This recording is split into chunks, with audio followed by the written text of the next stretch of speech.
Good morning, everyone. Today is Thursday, August 9th. My name's Deb Wilkinson. I'm the Vice President of the Health Plan Options Department here at URL.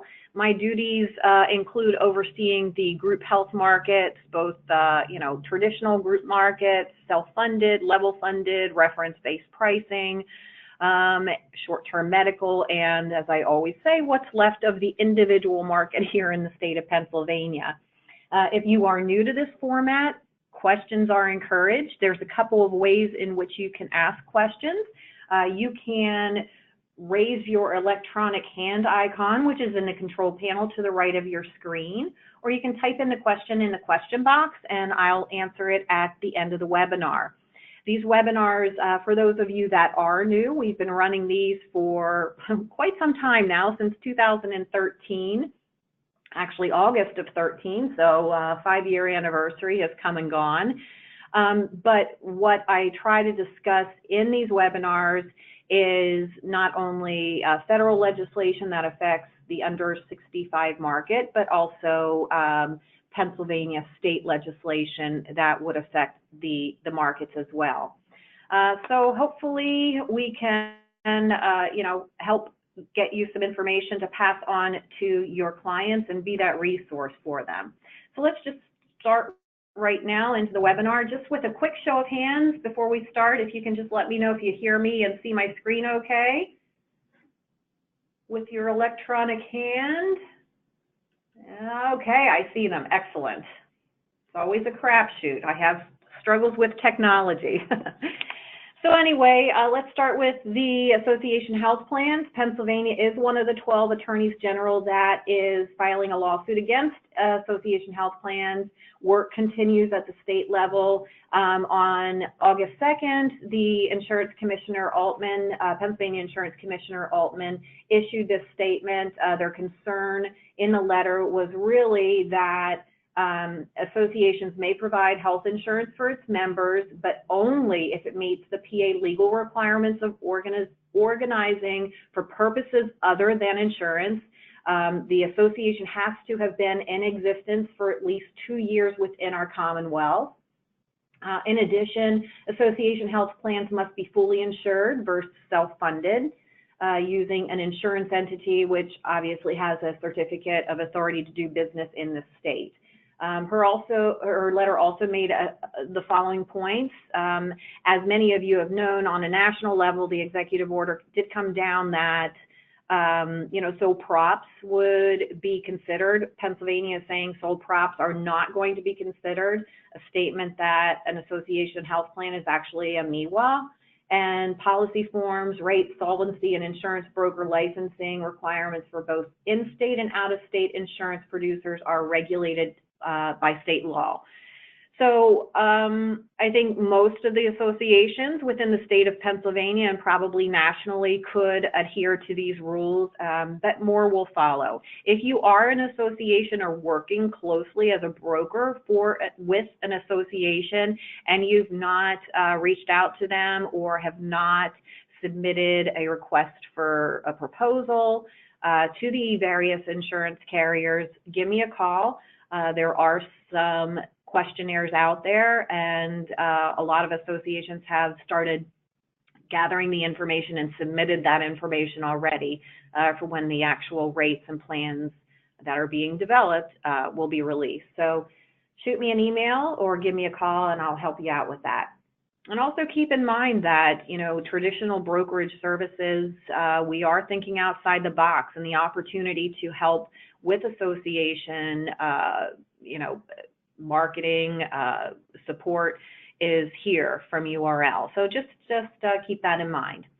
So let's move on to some good news. Short-term medical in 60 days will become short-term limited duration insurance, no longer an 89-day maximum.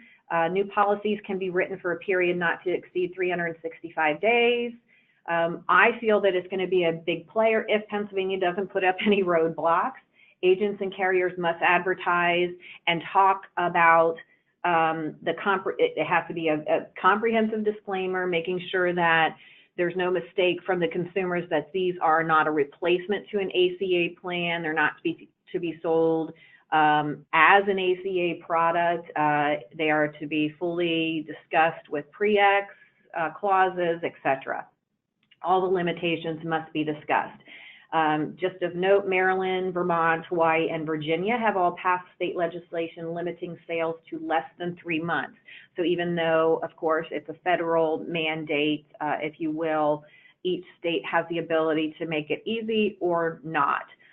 Certainly Pennsylvania is out there in the news, and if you read my newsletter that's coming out in a few minutes, you'll see that Pennsylvania has made various statements to national news outlets about having to curb fraudulent activity, and that's really the concern is, the fraud that could occur with these cases. She mentions that she had to terminate some licenses for agents within the Commonwealth that have not been ethical in their sales of these products. So, obviously that's a concern of our state insurance commissioner for all insurance products, but, seems to be more of a concern with these products. So I do think that it's a viable product. I think it's a great alternative, but you have to make sure that you're going to adhere to all these disclaimers. Enough said. 2019 FFM certification, AHP and MLMS, Medicare Learning something site. I forget what those abbreviations stand for, but they are also both available now on the portal.cms.gov site. And also remember that Highmark requires additional certification for sales of their off-market programs as well. So that has not been released yet, but should be coming up soon.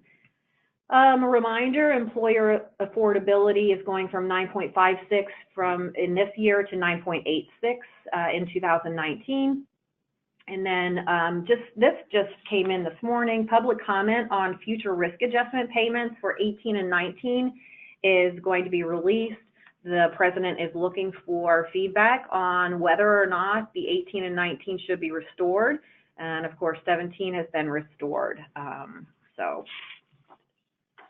of note. Okay, let's talk specifically about Cap Blue Cross.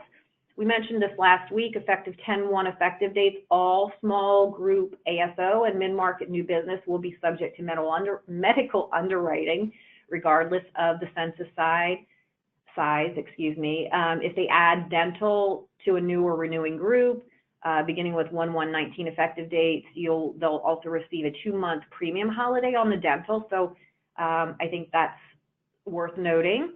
For those of you that are in the western segment of Pennsylvania, you understand the whole UPMC, Highmark, and the territories, the strict territories out there. But just of note, Aetna has renewed their relationship with UPMC in Western PA. So UPMC Presbyterian Shadyside, McGee's Women, and Hillman Cancer Center are all in network for commercial groups and the Medicare Advantage programs with Aetna. So that's all good news for those of you in Western PA. I added a flyer, a handout, just tried to consolidate all of these group carrier bonuses that are going on. I just think it's nice to have it all in one place. So please take advantage of that. Obviously, if you're in the group health market, you're going to inadvertently qualify for some of those bonuses just by doing your due diligence for your clients anyway. But I also think it's a nice thing to have at hand so you're reminded of the additional revenue that could be generated by writing these products. Colonial Life, we are offering an exclusive URL bonus, and those details are going to be coming soon. But that could be a very lucrative bonus we're going to have a first, second, third place. $250, $150, and $100 will be the Visa gift card bonuses that will be handed out. So again, watch for those details. I have the link here too for the insurance site for Pennsylvania to look at the rate filings for those of you that like to look at those things. And then last but not least, in our upcoming events, September 5th, our annual Medicare Connections Conference. We are just about full. So please register today if you think you're going to be able to make it, and plan on attending. It is a free seminar. So just, register today, and this is a place where all of the carriers that you're going to be selling for 1-1 come in one room and give you a preview of their plans and products, and have a Q&A session too. September 13th, CPHU is having their first Medicare Summit. It's at the Holiday Inn East. There is a cost for early bird registration by the 30th. It's $49, $59 for after that, and it is an all-day event, 7:30 to 5. So that registration is also in my newsletter. August 14th, this is the last of the UPMC territory expansion meetings. UPMC Susquehanna-Williamsport is where it's located on the 14th, and that runs from 9 to 11. There is another event that I would like to invite all of you local folks to. It is our first time that we're doing this, but we're pretty darn excited about it. HAR's Drive-In, which is in Dillsburg, on next Thursday, actually a week from today. We're having a come one, come all to our Back to the Future event. The movie will be playing. There will be trivia and prizes. The concession stand will be open, and that is courtesy of URL as well. So if you're local or have any interest in attending, go to our site and register. You'll get a ticket that you'll have to print out to present at the entry gates, but after that, it's all fun and food and just, talking with your contemporaries and folks that, we do business with, and we'd be happy to have you there. So again, take some time to register for that. Let's go back here to, excuse me. Make sure I have everything in here. I apologize. I believe that's it for the agenda. Oh my goodness, see, technical issues, I apologize. So now we're at the point where if you have questions, you can raise your hand, or you can type them into the box, and I'll certainly answer those. Just while you're formulating those questions, August 16th, which is next week at 9:30, I'll be back here and have hopefully a lot of information to share. No, I have one question, and it was from Diane. She only sells in Georgia and Florida, so certainly I hope that you found the federal legislation information of use to you, but certainly you can ask any questions, and I can help you. But product-wise, Florida and Georgia are not where we do business. So it looks like those are all the questions. As always, you can reach me at debw@urlinsgroup.com or at 800-926-8875. I'm at extension 113. I welcome your questions, and as always, I thank you for joining in each week, and keep your questions coming. So until next week, I say I wish you a great balance of the week and a wonderful weekend. Bye-bye.